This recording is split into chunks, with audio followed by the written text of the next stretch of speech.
Across ancient civilizations separated by oceans, languages, and centuries, there is a remarkable consistency in how humans understood the conscious self.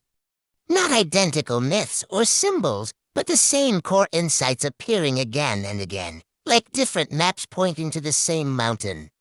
What follows isn't fantasy. It's pattern recognition across history.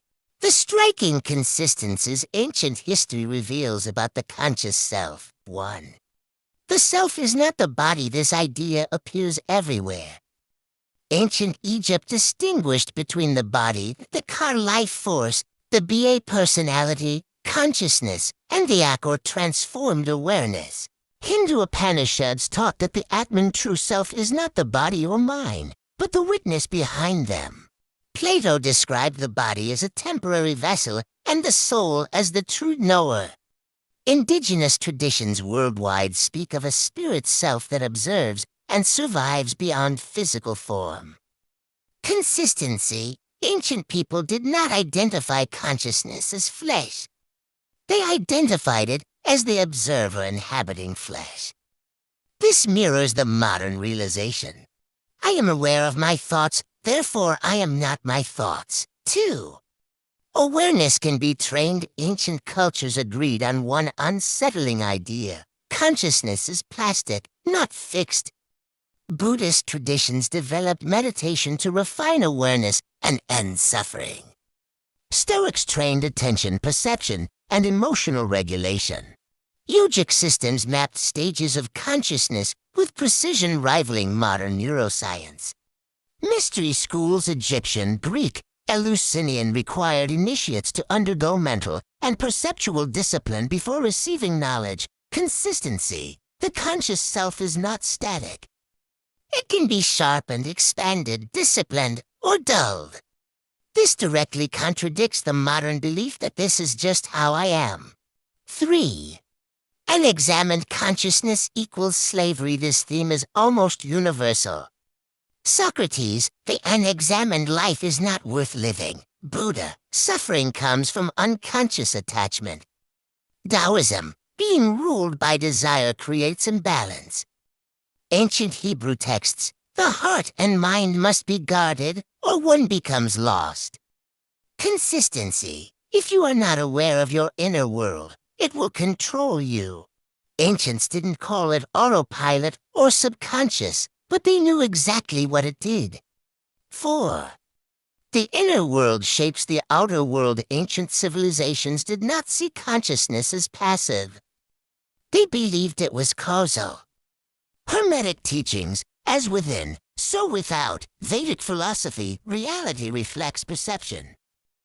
Shamanic cultures, inner state determines external harmony. Stoicism, events are neutral, interpretation gives them power.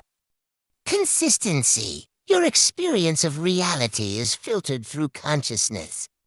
Not in a magical sense, but in a psychological one. What you notice, what you ignore, what you interpret as threat or opportunity. Modern cognitive science quietly agrees.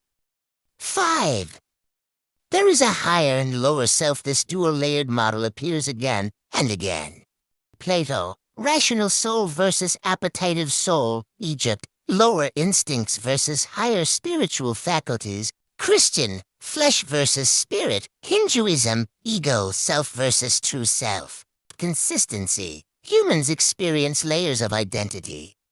Ancients warned, if the lower self leads chaos, if the higher self leads order. This maps directly to modern understanding of emotional brain versus executive brain, impulse versus intention, reaction versus response.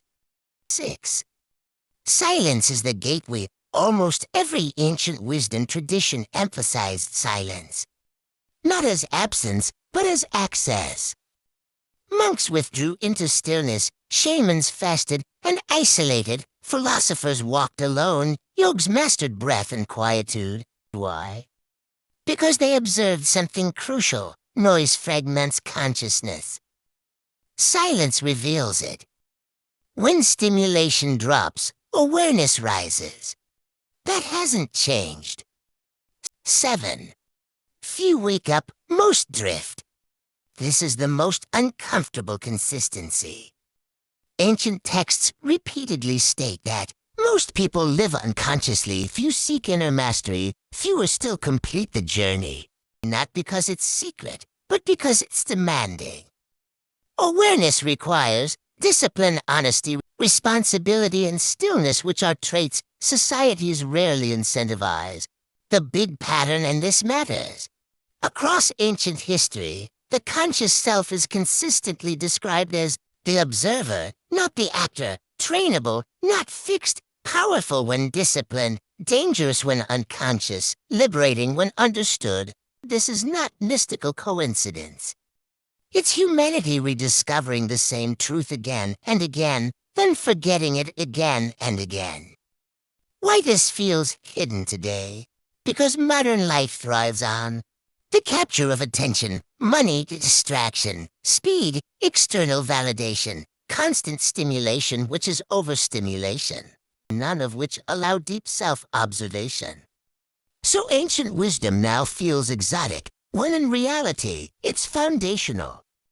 The quiet conclusion: ancient history doesn't say, you are special. It says, you are capable if you become conscious. The conscious self was never meant to be worshipped.